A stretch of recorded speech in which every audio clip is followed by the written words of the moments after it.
अस्सलाम वालेकुम। आप ये देख रहे हैं कि ये वही जगह है जहाँ से इंटरव्यू करते हुए आपके साथ मेरी बातचीत होती है। आज भी एक बातचीत मैंने पहले की इंटरव्यू रिकॉर्ड किया आपके लिए अच्छा इंटरव्यू है, आप जल्दी सुनेंगे इंशाल्लाह। थोड़ी-सी सरप्राइज़ रहने देते हैं। हॉलीवुड की एक बड़ी मशहूर पाकिस्तानी शख्सियत के साथ हमने बात की है। तो यहाँ बैठे-बैठे मैंने शब्बीर साहब को भी कहा कि आज आप मेरे साथ यहीं पे शरीक हो जाएँ, क्योंकि एक बड़ा ही स्पेशल दिन आ रहा है यहाँ अमेरिका में, तो उसके बारे में आपसे बात करनी थी। और इसे आप त्यौहार कहते हैं असल में, और ये एक ऐसा त्यौहार है जिसका अमरीकियों को पूरा साल इंतज़ार रहता है। त्यौहार है ये थैंक्सगिविंग का। तो हमने सोचा कि क्यों ना थैंक्सगिविंग के हवाले से कुछ बात करें। अस्सलाम वालेकुम जनाब। तो जी, वालेकुम अस्सलाम बेहजत। आज तो हम थैंक्सगिविंग के बारे में बात कर रहे हैं और ये सारा साल यहाँ अमेरिका में लोगों को इस त्यौहार का इंतज़ार होता है और ये 27 तारीख को है। जी हाँ, असल में ये हर साल नवंबर की आखिरी जुमेरात को होता है, ये त्यौहार। इसके लिए ये वक़्त मुकर्रर है कि आखिरी जुमेरात जब हो नवंबर के महीने की, तो उस वक़्त ये हो। उस वक़्त इस वैसे भी इस सारे जो वक़्त है उसको हॉलिडे सीज़न कहते हैं, क्योंकि इसके साथ ही तातीलात का आगाज़ हो जाता है। लोग बहुत तातील के मूड मूड में आ जाते हैं। ये तो नहीं कि हर वक़्त छुट्टियाँ रहती हों, हुँ। लेकिन मूड ऐसा हो जाता है, रोशनियाँ हर तरफ होती हैं, लोग घरों को सजाने लगते हैं, आराइश करने लगते हैं। तो मैंने कहा कि क्यों ना आपको ये बताएँ और शब्बीर साहब से पूछते हैं कि इसका पस मंज़र क्या है? इसकी बैकग्राउंड क्या है? ये थैंक्सगिविंग त्योहार का बैकग्राउंड? जी।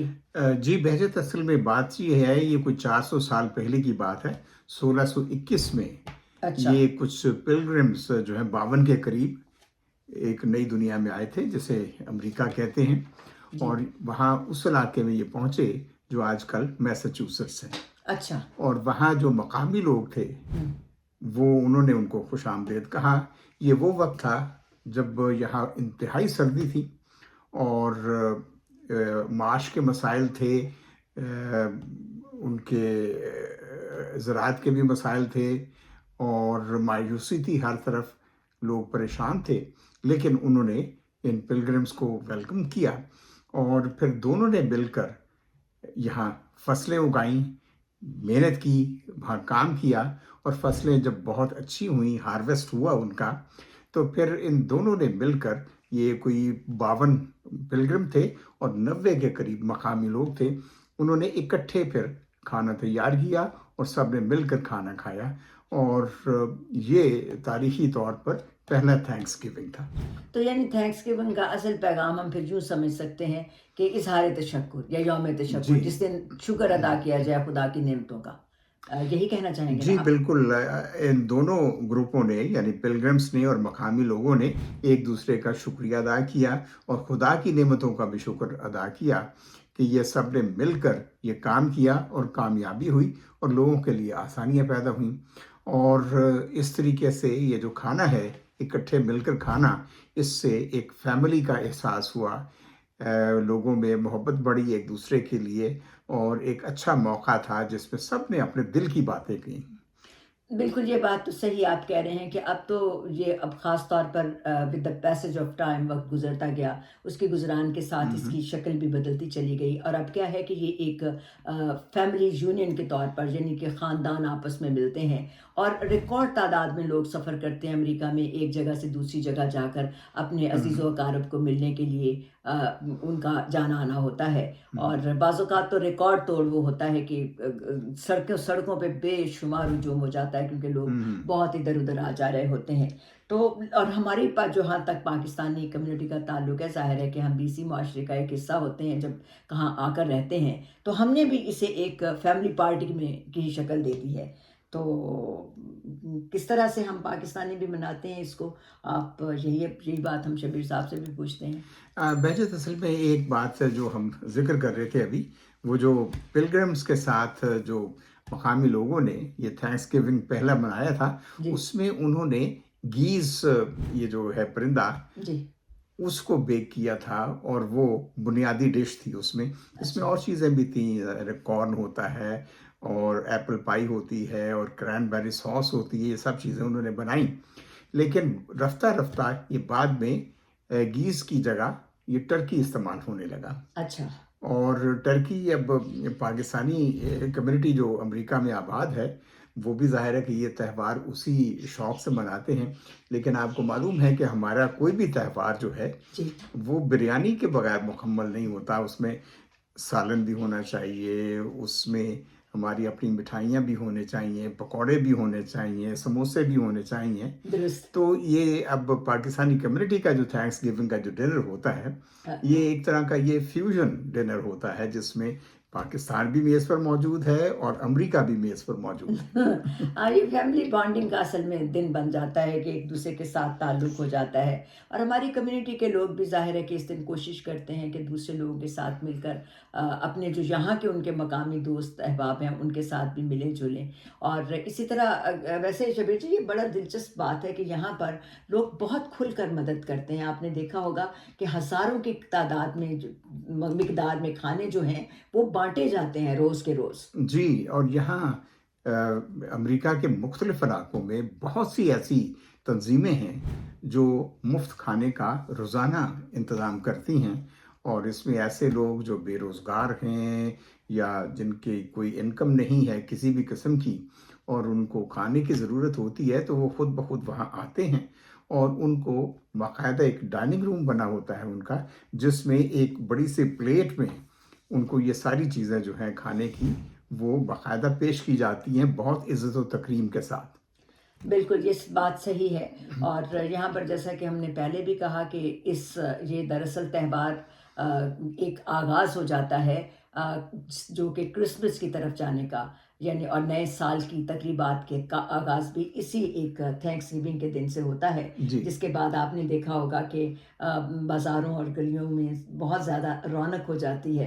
हुँ, हुँ। और लोग अच्छा, ये भी हम बताते चलें कि लोग तोहफ़े भी बहुत ख़रीदते हैं। और इसके बाद ज़ाहिर है कि मुख्तलिफ़ किस्म के तोहफ़े होते हैं, ख़ास तरह के केक भी होते हैं जो थैंक्सगिविंग पर तोहफ़े के तौर पर दिए जाते हैं। जैसे जी। कि नए साल की मौके पर चॉकलेट्स हैं या कुछ और चीज़ें हैं या घर की चीज़ें हैं या आपके लिबास के तौर पर भी लोग जो हैं मुख्तलिफ़ चीज़ें जो देते हैं। इसी तरह थैंक्सगिविंग के मौके पर भी मुख्तलिफ़ किस्म के जो तोहफ़े हैं उनका भी तबादला किया जाता है आपस में।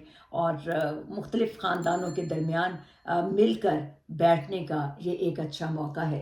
और बात तो वही है कि हर दिन शुक्र का दिन होता है, कोई एक ही दिन तो शुक्र का नहीं होता, क्योंकि खुदा ने जितनी नेमतें हम लोगों को दे रखी हैं उनके लिए हम जितनी भी शुक्रगुज़ारी करें वो तो कम ही है। वजह असल में देखिए ना कि ये इसमें थैंक्सगिविंग पे जब लोग इकट्ठे होते हैं, जी। ख़ानदान के लोग, जी। तो एक ख़ानदान जो है वो जब इकट्ठा होता है तो एक-दूसरे से बात करते हैं, अपनी मोहब्बतें भी शेयर करते हैं, कम्युनिकेट करते हैं एक-दूसरे से और शुक्र भी अदा करते हैं कि वो सब इकट्ठे हैं और हम्म, एक-दूसरे के साथ हैं, एक-दूसरे के दुख-सुख को शेयर कर रहे हैं। बिल्कुल। तो और जहाँ तक आपने टर्की की बात की, जो टर्की यहाँ पे बनाया जाता है, तो वो हम ये भी अपने सुनने वालों को बताएं कि हमारी कम्युनिटी में बाकायदा जैसे हम अगर चिकन हमने लेना हो तो उसको भी मसालेदार चिकन जो है वो हलाल दुकानों से मिल जाता है। इसी तरह हलाल दुकानों से टर्की भी मिलती है और उसमें उसको पाकिस्तानी मसाले भी लगे होते हैं और उसको उसी अंदाज में तैयार किया जाता है जैसे मैरिनेट कि किया आप होता चिकन है खाना। बिल्कुल। जी। और असल में टर्की ये चिकन से बिल्कुल मुख्तलिफ है बहजत। जी बिल्कुल। और ये जब हम बेक करते हैं थैंक्सगिविंग पे, हम्म, तो ये सबसे बड़ा चैलेंज इसमें यही होता है कि वो कहीं ड्राई ना रह जाए। बिल्कुल। और ये बहुत कम लोग हैं जो इस बारे में बड़ी महारत रखते हैं कि वो बाकायदा जूसी बने बेक करते हुए। बिल्कुल। लेकिन ऐसे लोग बहुत हैं हमारे इर्द-गिर्द जो ऐसा करते हैं इस मौके पर। तो जनाब, ये था थैंक्सगिविंग का अहवाल। हमने सोचा कि यहाँ पे एक बड़ा त्यौहार है अमेरिका में, और चूंकि अमेरिका के बारे में हम कुछ ना कुछ बात करते ही आते हैं शबीर साहब से, तो आज क्यों ना हमने यहाँ बैठे बैठे इस बारे में भी एक बात करें कि नवंबर की आखिरी तारीख को जो थैंक्सगिविंग मनाया जाता है वो बिल्कुल इस हफ्ते अब मनाया जाएगा और पूरे जोश व खरोश से, जिसमें लाखों लोग जो हैं वो अपने ख़ानदानों से मिलने के लिए सफ़र भी करते हैं। और फिर जैसा अभी आपने कहा भी, थैंक्सगिविंग वो मौका होता है त्यौहार के अलावा कि लोग एक फेस्टिव मूड में चले जाते हैं, छुट्टियों के मूड में चले जाते हैं, क्योंकि थैंक्सगिविंग के बाद दूसरा बड़ा जो त्यौहार है वो क्रिसमस, वो तकरीबन 1 महीने के बाद होता है।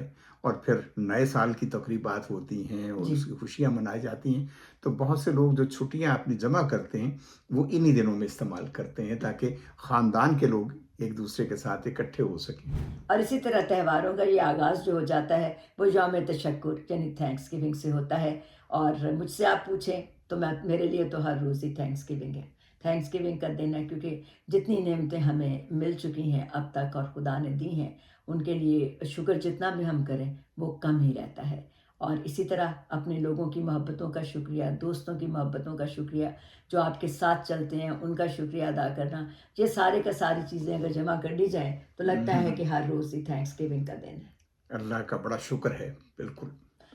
तो जनाब आज की बातचीत बस इतनी, मुलाकात भी बस इतनी। बहुत दिनों से मुझे मालूम है कि शबीर जी ने हमें वो इमिग्रेशन के बारे में कोई चीज़ नहीं बताई। चलें, मैं अब इनकी मौजूदगी में वादा करती हूँ आपसे कि जी, जल्द ही हम इमिग्रेशन के हवाले से भी और ख़ास तौर पर ये जो मुख्तलिफ़ वीज़े होते हैं कि किन-किन वीज़ों के ऊपर आप अमेरिका में आकर रह सकते हैं, हम उनके बारे में भी बात करेंगे। तो जी, ज़रूर, जी, बिल्कुल। इस मुलाकात को अब आप ये समझिए कि ये अगली मुलाकात का एक बहाना है। हुँ, तो हुँ। हमारे इस थैंक्सगिविंग के पैगाम को शेयर भी कीजिएगा अपने दोस्तों अहबाब के साथ और उसके लिए कमेंट्स भी कीजिएगा। कुछ और जानना चाहते हैं तो वो भी पूछिएगा और अच्छा लगे तो सब्सक्राइब भी ज़रूर कीजिएगा। तो अब इजाज़त दीजिए। खुदा हाफ़िज़। खुदा